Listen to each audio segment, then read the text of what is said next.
Okay, so as we talked about, there's two different types. So if I bring this picture up here, so you can see the difference of the two. So the insertional, okay, so that's the one at the bottom of the picture.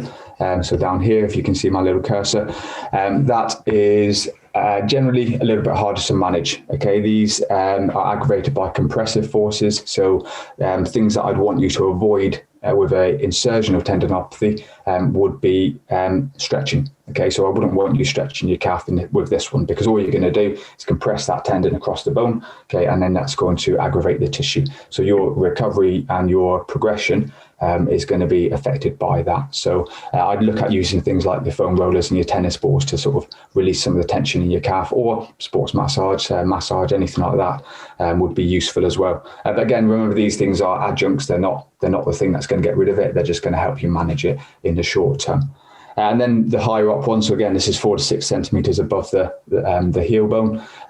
This is your mid portion tendinopathy. So these are a little bit easier to manage in my experience, and generally if we catch it early, so that relies on you guys being sensible and coming and being seen early with it, even if that's just for one session, going, okay, do this, okay, you need to change this to your plan. Okay, it's worth the investment, because look how much money you probably spend on trainers or kit.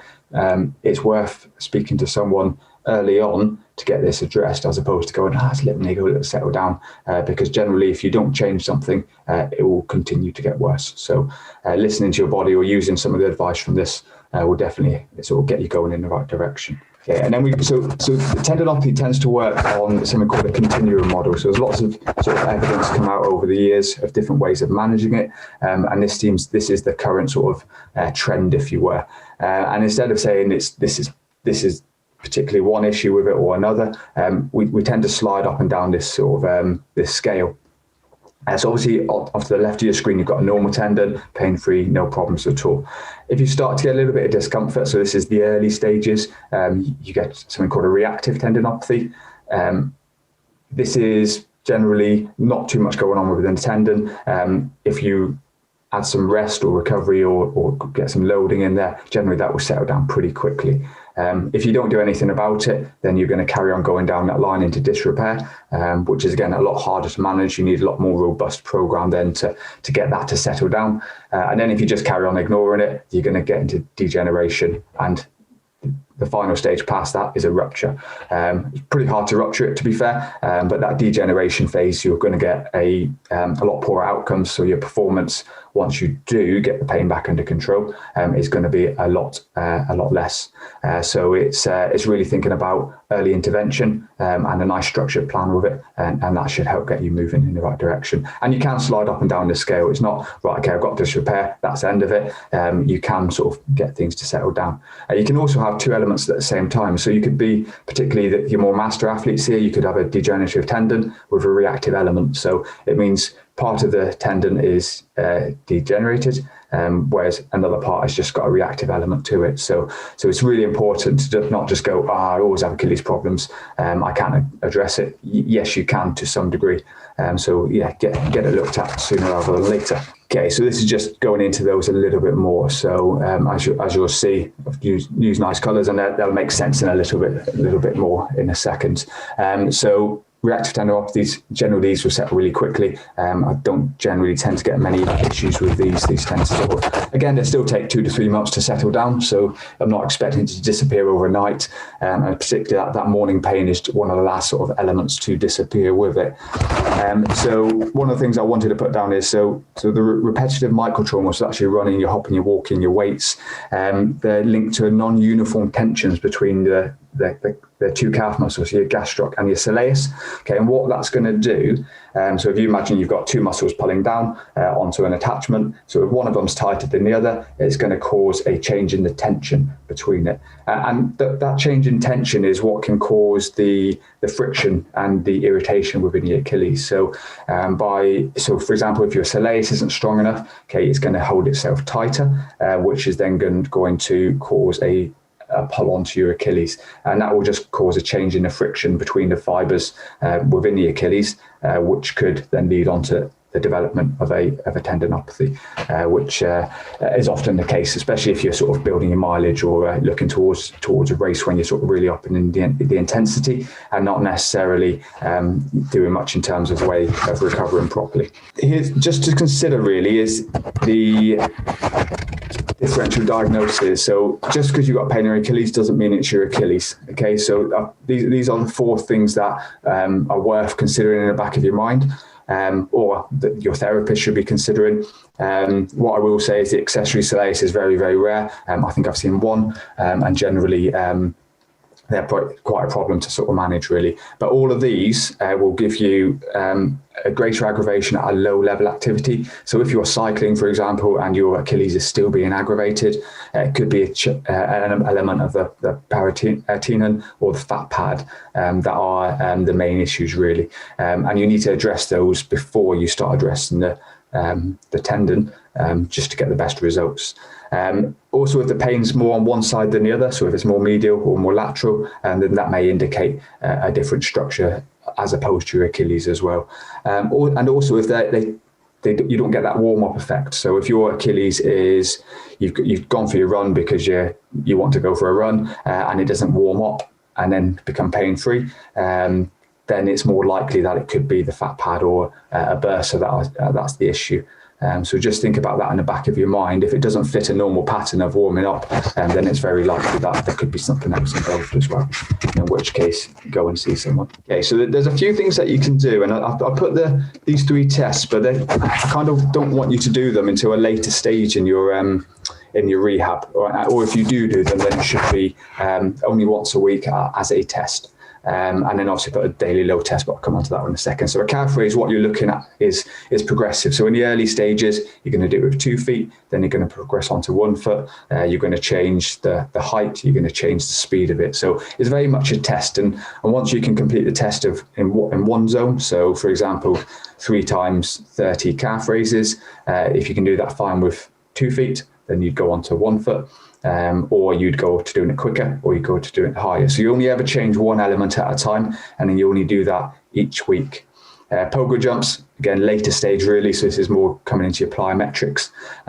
So this is, and again, I'll go into the stages in a minute. This is pogos and single leg hops are more your stage 3, stage 4 areas that you want to be sort of considering these tests. Calf raise will probably go all the way up to that point, but then we're starting to get a bit more loading, a bit more elasticity into the muscles and the tendons, sorry, not the muscles, then we're likely to be using these high level tests then.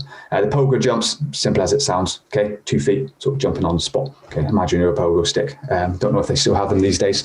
Maybe I'm sure my age a little bit there. Any single leg hop. So obviously on a single leg, okay, you've got a lot more force going through it because it's not spread across your 2 legs. So again, this is high level, and I generally won't get any of my athletes doing this until we're well back into the running phases really. In terms of the daily load test, this is something that is good to do every day because it gives you an indication of how your Achilles is coping. Okay, and this should be done from the same starting point, and it should be done at the same time each day. So for example, if you're an insertional tendinopathy, so the pain, again, that's the pain down at the heel, then I'd want you doing that from a plantigrade position, so your heel's not dropping off the edge of something. So do it from the floor. That way you are not compressing the tendon and you're not going to aggravate the tissue before you've even started the day. So again, thinking about what things aggravate it and trying to eliminate those aspects of it really. Okay, so management. So this is my golden rule really. Okay, so anyone that's come to see me for tendinopathy, and there's a few of you that have done that I've seen on the course. So you'll see this and go, okay, yeah, Mike's going to sort of jabber on about this for a little while. It's easy to think about. You use a traffic light system. Okay, so if you are running and your pain is 0 to 4, okay, I'm happy. You can run at that. Okay, but it's not just while you're running. Okay, so it's while you're running, after you finish running, and the next day. Okay, if your pain goes above a 4 out of 10, okay, you need to back off what you've done. Okay, you need to give your tendon more time to adapt and more time to recover. Otherwise, all you're doing is going to come down into a downward slope in terms of your ability to adapt and progress, and your pain will start increasing again. So 4 out of 10, like that's the maximum. Okay, and if you're going for a run and pain's going, oh, that's a 1, it's a 2, it's gradually creeping up. Okay, cut your losses. Okay, stop early. Okay, because if you keep pushing up towards those higher ends, you're going past the capacity that tendon currently has, and you're going to end up aggravating it, and that's not going to sort of help you in the long term, really. It doesn't mean it's going to cause any sort of bad issues unless you do something silly, but what it will do is reduce your ability to adapt and recover.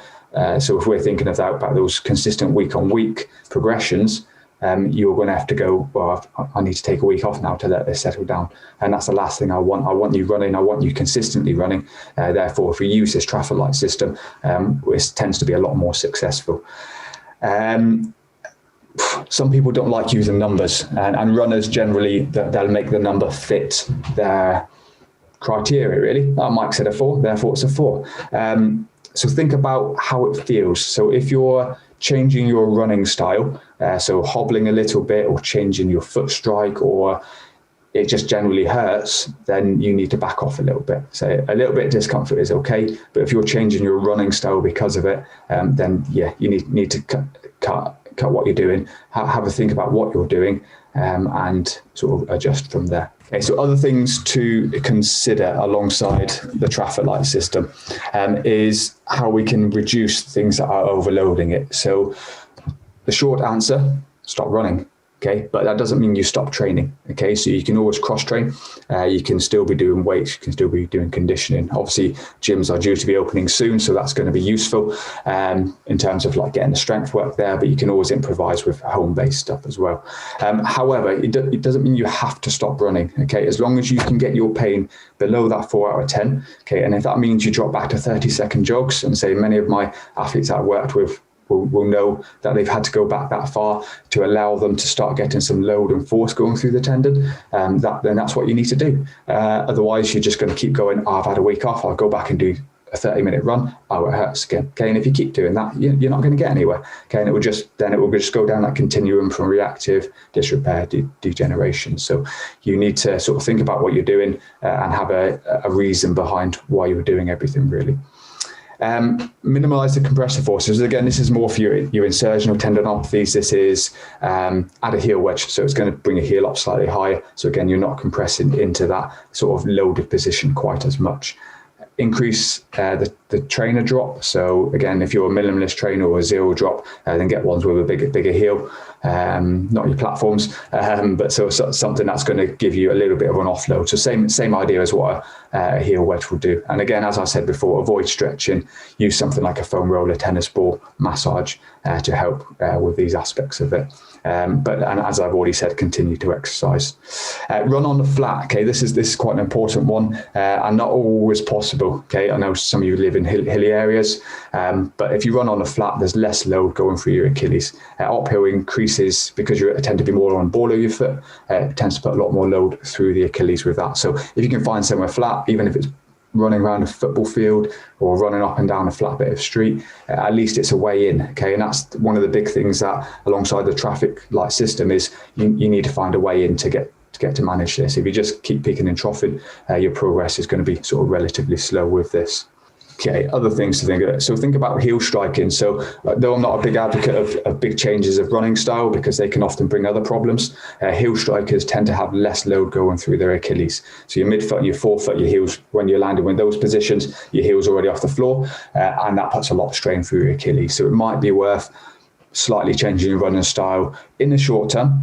Okay, it doesn't mean you can't go back to sort of midfoot, forefoot running, but if it allows you a way in to get your pain under control, then that can be a useful element as well. And again, all these things need to be done on an individual basis. There is no recipe for do this and it will solve everyone's problems. It's got to be weighing the problems up left and right for you as an individual. Increase your cadence. So if your leg turnover is quicker, there's less strain going through your Achilles. So if you're a bit of a loper, bit of a sort of plodder, then it might be worth sort of shortening that stride slightly, increasing your cadence. And again, this has been shown to reduce the load that goes through your Achilles. Run outside. Okay, so I mean, there's plenty of fair weather runners amongst us here. if you're running on a treadmill, because of the way it changes your running style slightly, it will put more load through your Achilles. So if you can get out and do your run outside, then that's going to be a lot more beneficial in terms of your long-term management as well. I'd also be avoiding things like soft grounds and sand as well, because they're going to put a lot more load onto your Achilles, regardless of how your foot strikes the floor. Stick to the pain traffic light system, as I've said, and I'll probably sort of keep chirping on about that. And then use ibuprofen. Obviously, I can't tell you how to take medication. It's worth checking with yourself with a doctor with that one. However, especially in the earlier stages, there is shown to be some inflammation within there. So if you can reduce that slightly, then that can help with the early stage management as well. There's lots of evidence coming out about collagen supplements. Okay, so again, I'd speak to a dietitian around this aspect and see what they'd recommend with this. But things such as sort of gelatin, taken, I think it's about 45 minutes to an hour before you exercise, can be shown to help improve tendinopathy. So definitely one that needs a bit more research, really, but might be worth considering or speaking to a specialist about that.